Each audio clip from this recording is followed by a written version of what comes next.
speaking to these young people to come and vote for me. For the first term, it worked. For the second term, I said, no, I will not also reach to your home. I will continue to communicate my message so that I see these people coming and vote me. Okay. At the end of the day, most of them didn't participate because I did give them what it makes them to get out of their home. Okay. So it is a practical point. So for my young brothers and sisters outside there, this research is very vital for them. How best can we help the young people to participate in the election? Ashraf, as I'm concluding here, the reason why I stood up here. You should be concluding, Ali. Yesterday I was with one of the youth, the young people who are contesting for youth MP. He was soliciting for funds. He said, I'm looking for a budget of not less than 200 million to contest as a youth MP for Central Region. Okay. Then I had one for Eastern. She's also looking for funds. So the question is, for a young person seated here and not here, if you don't have potential people, investors like maybe Ashraf here, who is always away, to look for resources, can they also manage to stand for this election where we are? Brenda, so money, finally, no, Ali. Thank you very much. Thank you, sir. Where are ladies in the room before you speak? You see, Nashiba must have scared some of them. Give Helen first, then I will come to you, Zaga, and also Yagawa. I was scared because my hand was up as soon as you said hands up. You must have put your hand up so in the wrong direction. My name is Helen Sayuni. Yes, Helen, please be audible. More I'm from the Democratic Party. Aha. Yes. Now, I had thought the 8 districts out of the 146 districts that we have are really like a small scope. And my concern was I wish we had even reached up to like some 2 border districts. Because those districts normally are sensitive towards elections. They have Kasese and maybe Adjumani. I think Adjumani is actually not a border district, I think. It is. So close to the Sudan. Moyo. Okay. Moyo is, I think, the last. So, but I also want to compliment on the timing issue that, for example, now that they're updating the registers and all that, students are back to universities and they're in schools. So when you look at the timing versus the activity, you realize it also suppresses the fact that they are supposed maybe to be there and work on that. Most of them are in schools. So I don't know whether EC looks at that and what option do they give them. There is no option of the internet that maybe you can even write or check properly or I don't, from information, I don't work with EC, but I will share a lot of things with them. What I know is that at every level, there is a link that takes you to the website where we can either update or change voter location or re-register. I checked and it seems it only brings the information on where you vote from. I don't think it brings the update. It does not. You can't update. Yes, you must go the other side to update yourself. Yes, there is. So I will not explain. That remains a very big issue towards that. But otherwise, the report really is articulate. Thank you. If I may talk about the issues that the youth face towards I wanted Mr. Sowachiranga to address to that, but the issue was one, the number of districts, the choosing the scope and also border districts, but also the issue of timing. But that's more of EC. I want to give to Tewo, ladies. I thought EC is going to get this report. Actually, EC is on. And then they can They were supposed to be about the process for links. They couldn't make it. They are following. Thank you so much, Ellen. I want to go to Tewo, then from Tewo I come to Zaga. We're all going to get. I want to follow that arrangement. I don't want to leave ladies behind.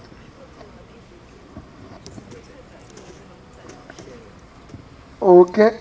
Maria, when our tea is ready, you tell me we stop. Thank you, Ashraf. Okay.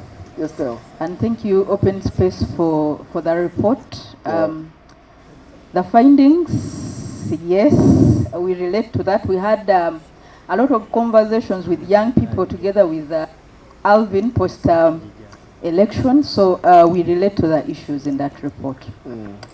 What I want to speak to is that the issue of low voter turnout for the youth is not just a problem for Uganda.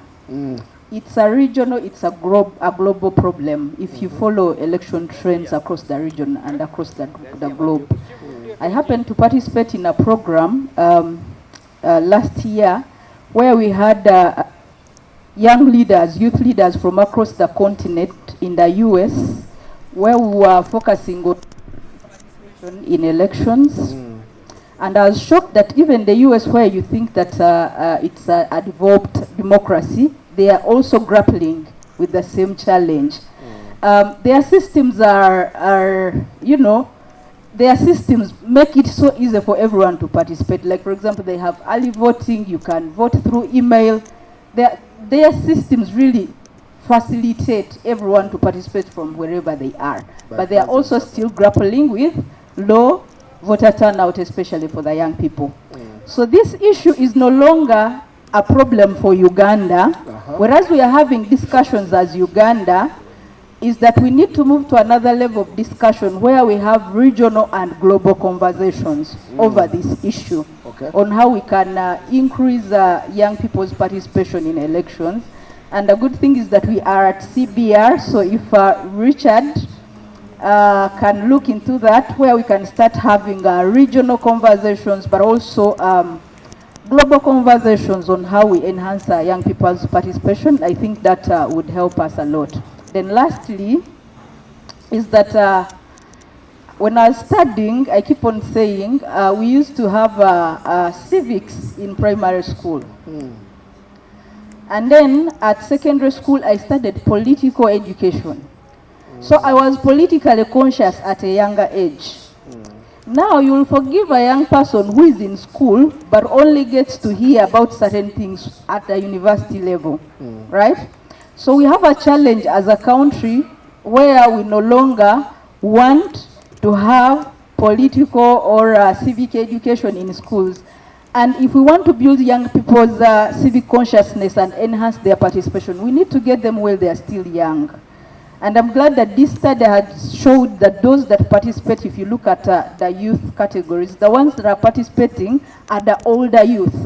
So the young ones are not participating. Why? We are not catching them young. We are not giving them the right information while they are still young. We are facing a problem as actors right now. Those days for you to do a political discussion in a university or have a political debate in a secondary school was something normal. But of late, it's a challenge. You write a letter to Makerere University wanting to hold a political conversation. They will say, go to this level, it will be scrutinized. They will look at the topic to give you space or not to give you space. I don't know about other people, but we've experienced such challenges. All right. Yeah. So thank you, Teo. Zaga, I'm coming back to Alan and Alvin. And, thank you so much. I'm Sadat Zaga Ziwa. I work for Ngabo and I come from the ghettos. I'm speaking as a ghetto boy now. Speak like them now. We are looking at participation. Yes. But all of us here are interested in active participation. But there are those silent things that are unspoken about that tame the so-called active to passive. One, I don't know whether the research was interested in also understanding the securitization of electoral process. What is that? What is that? Where it is a situation where we see a lot of uniform in the processes right from the word go. Uniform and uniform. So that alone steers and draws a fear in the young people and make them not come to participate. There are issues like where young people, especially the females, fear to stand for some positions because of the sexual harassment, sexual violence. A lot is happening down there. Then also, I don't know whether the research was able to understand in those districts and that were of interest, where we did make sure that we also try to understand the involvement of the refugees. Because these people, we've seen them also participating. As voters? Yes, and in return they steer violence. If you've not seen it, check it out. Go to Busia, Go to Katwe and elsewhere. People come in. Refugees participate in voting. They do participate. Then I don't know whether also the research lastly was interested in knowing the role of political parties in voter and civic education. If not, we need to diagnose, because right now they will be on their heads up to speaking about all this. But right now the topics are different. At the end of the day, for them they survive and benefit when violence happens. Thank you. Thank you so much. Pass it to this purple man. The party from Gishamuntu.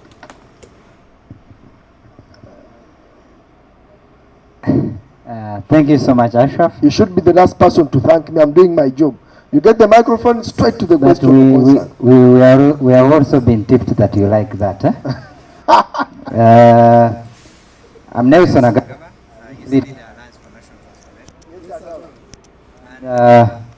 Just I wanted to be specific. When we keep saying, yeah, we need to speak of electoral reforms about at the time of voting. Because I know as IOP, we have also had a conversation, Interparty Youth Platform. That one. We have also had a conversation with the Electoral Commission. And they made it clear, we had a debate, and they made it clear under Article 59. Yes. Where clause 1 says every citizen of Uganda of 18 years of age or above has a right to vote. That's it. Now, clause 2, it is the duty of that citizen. It is the duty of every citizen of Uganda of 18 years of age or above to register as a voter for public elections and a referendum. So when it becomes a duty of that citizen to be registered, not to register. yes, to register, but also for him to to get that right, he must be 18 and above. And then we are talking of these young people who at the time of voting, they are making 18 and above. So we need to think of how do we amend the law to accommodate. At what point should the right to register, if we have already anticipated that voting will be, let's say, this date of this very year, can we say the right to register on the voters register should be somebody who at that point of voting will be 18 years. Okay.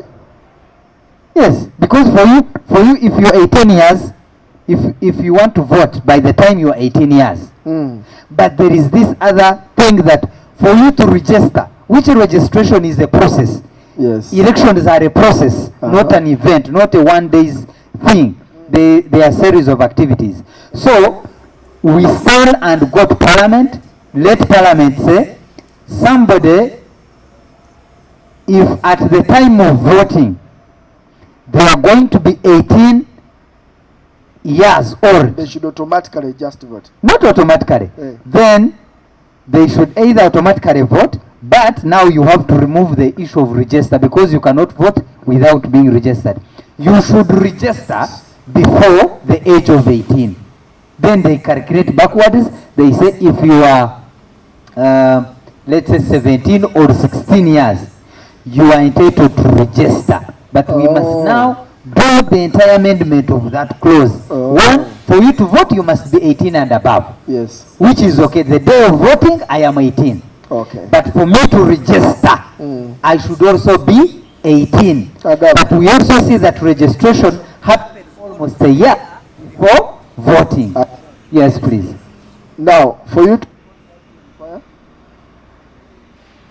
to be 18 years, apart from being 18 you must be on the voters register. Then number 2, after being on the voters register, what do you take to vote? Of course, it is the national ID. You What do you use to vote, to cast the vote? Voter slip. What informs the voter slip that you use to cast the vote?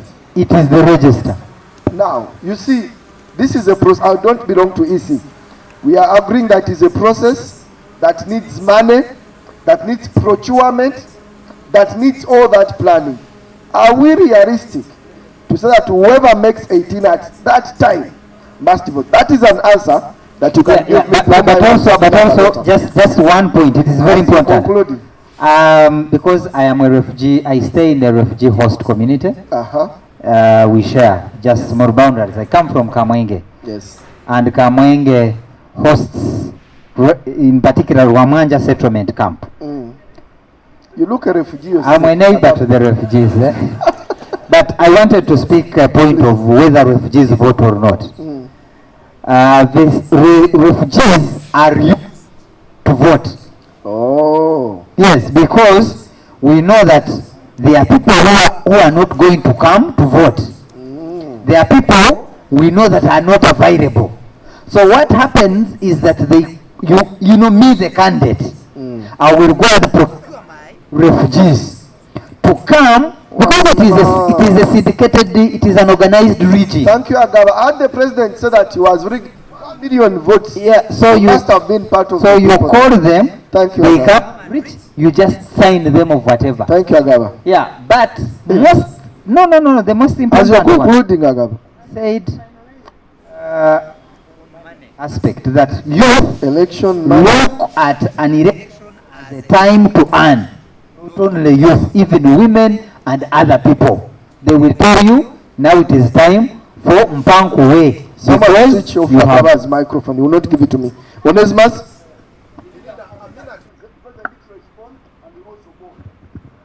Okay, thank you so much. My name is Onesimus.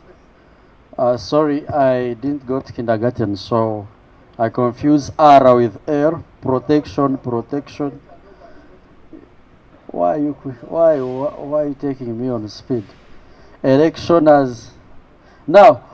I'm much interested in what recommendations this report makes. Okay, there could be the recommendations, but I didn't see them in the presentation.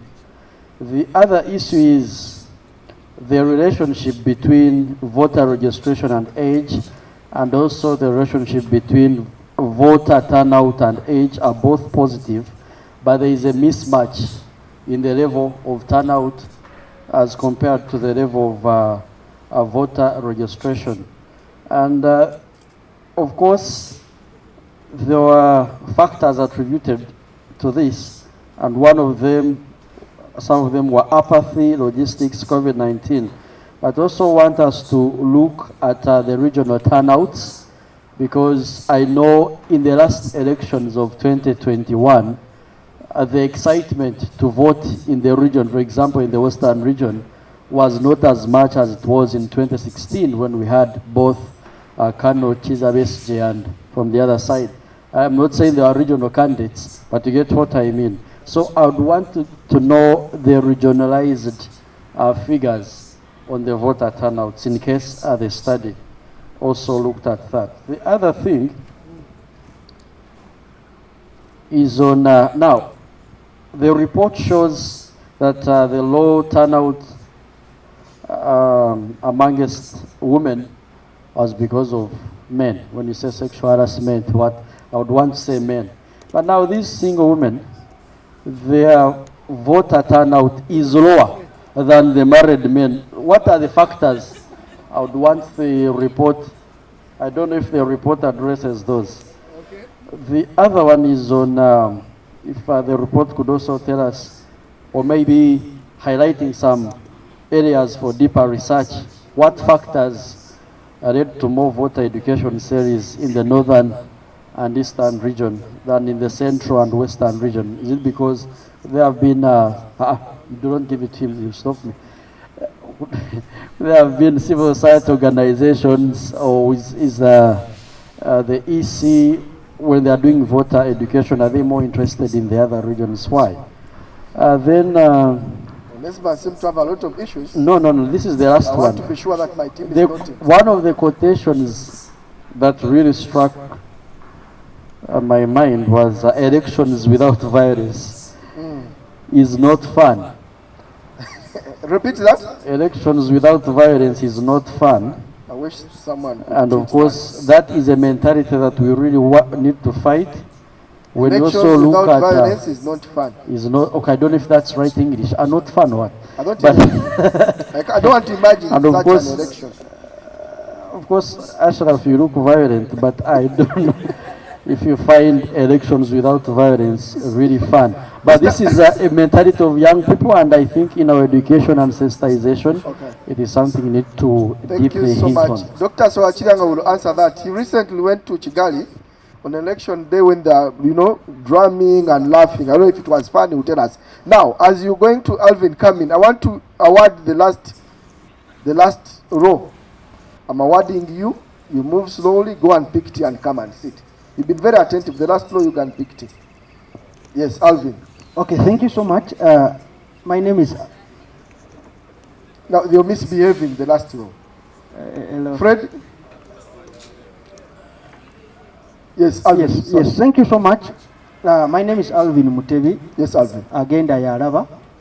I work with the Anti-Corruption Coalition of Uganda as research and advocacy. I'm also a member of the Youth Founding Board of the Royal Danish Embassy. Yes, Alvin. One, I've made several observations. One is the research informed by the political trends that happened in the 2021 general elections, because I believe we really needed to do a trends analysis to really study trends that led to what we saw, and then make proposals that we don't experience what we experienced in the previous elections. Like for example, in the trends analysis, I would expect to see things to do with what we saw in Luka, where Bobby Wine was arrested, and then the violence that came after, and we saw a number of things. Ugandans saw a number of things related to violence. And then looking at the issue of the patterns of participation. We've been talking about young people being passive participants and want them to be active participants. But if you look at the patterns of participation, you find that what are the levels of decision making in an electoral process? Are young people at the EC maybe making decisions in an electoral process? Are young people at the level of maybe parliament making, fronting electoral reforms and other things as young people? Then the last one, the role of political parties to influence the participation of young people. You've seen political parties saying that they even name constituencies for their candidates. For example, I don't know if people are familiar with Uganda, but for example, if I were to say I'm standing for Busiro East, they will say Ewameda Segona. You understand? So that means that me, if I'm a young person who would want to take on, they'll be like, you're taking on somebody's constituency. You're going to stand against one. So you understand that kind of, perception. Then the last observation I also want to make is the observation on we being the majority and then being classified as a special interest group. That thing beats my mind and my understanding. Because now if you look at the other special group, which is the women representative, I think it's the discussion we had with Theo in 2021. Ashraf, you can vote for your woman representative at the district level, but you cannot. But the women cannot vote for a youth representative in the region. So it's something that is beating up my mind. So I'm saying that at least we should see how we remove this thing of electoral college to a majority kind of to remove that kind of sentiment that we are a special interest group and yet we are the majority. So it's something that I really need the researchers to also look into. Thank you. I'm starting to regret why I awarded the other people, because they are taking too long. We have just something very little to add. You are representing the people there. Yes, Fred. So. Thank you very much. Good evening, everyone. I think I'll join Mr. Otim in saying we are very happy to hear that Northern Uganda finally is part of a frontline group in active participation in politics. Okay. Because I think growing up in Northern Uganda, there was a lot of disenfranchisement and mistrust, which I think reiterates what Theo said. While over, elections and democracy is supposed to be a sort of a trust process that relies on a social contract. Okay. The research ignores the one party that does go into public service for the source of money it is. Okay. So if your leaders are going so they can have money to feed their families and become rich, why would you blame the voters themselves for looking at that leader as a source of the same money that they are corrupting? In the last election, some of the youth councillors literally said, "It's my time to eat, you vote for me." And they did go. And when they go through, going back to the same question that we've asked almost time and again, Ashraf, I don't know how many youth election participation researches you've dealt with. The fonts change, probably the number of pages change, the content does not. The question is, what more can we do? Here are my ideas. Number one, let's not do diagnostic researches, let's do evaluative researches. We don't need a research in 2025, months to the election. Do it in 2026, after we've actually finished and we see what did we do well, what can we improve, so we have 5 years to improve them. You can't be asking for reforms 3 weeks to the elections or 2 months to the elections. Of course, Museveni will say no if he's going to make sure his councillors and MPs don't go through again. The society needs time to accept change, and we need time to advocate for that change. Number two, can we have a democracy library? This paperwork shouldn't end up in your files for project reports. Take them to the community. Let's not have it in PowerPoint. Let's have it in infographic. Put it in the markets so that our mothers, our sisters, our brothers can say, only 5 in 10 of us were able to understand and vote in the last elections. This time, let's do more. Next and lastly, can we do a continuous research? This idea of picking random people over every 5 years does not, let me make my point, does not clearly inform if this person that I spoke to in 2021 about his participation in elections has changed his views. Every time you're meeting new people, every time you're bringing the results to the same people. I've seen the same faces. Onesmus and I have attended these events so many times.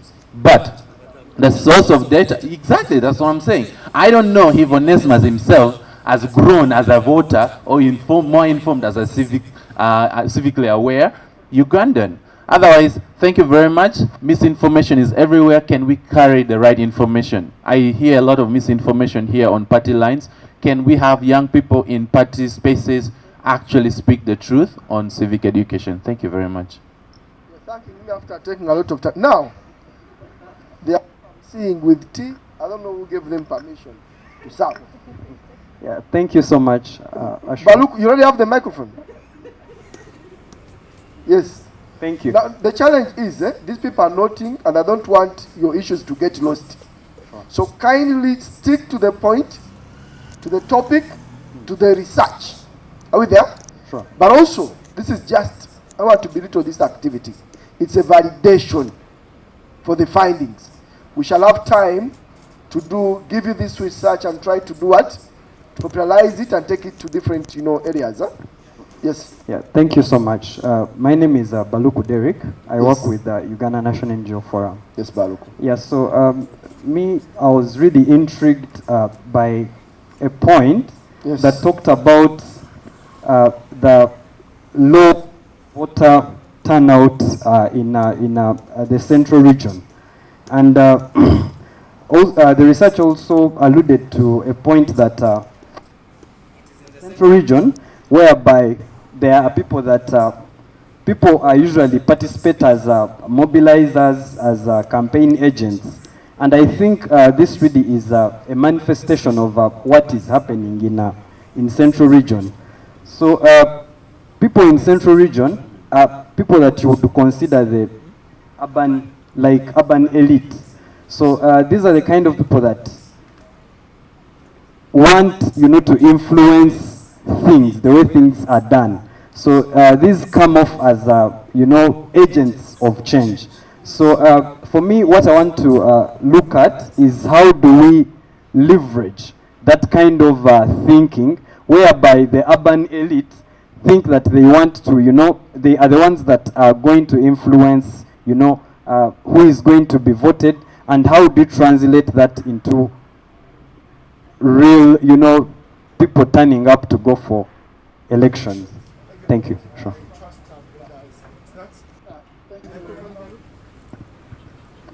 Thank you very much.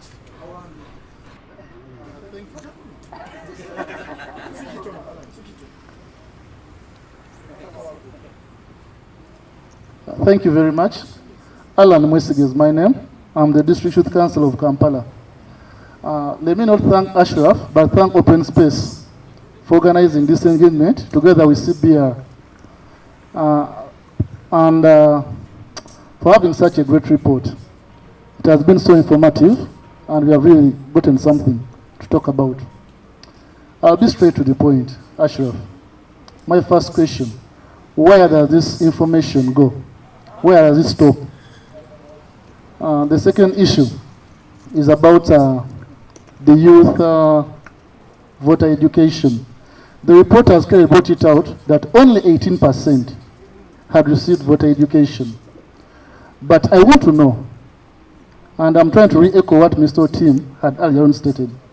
I want to know, this voter education, to what coverage, what does it encompass? Does it have enough civic education for our youth? This is my 9th year as a youth leader. And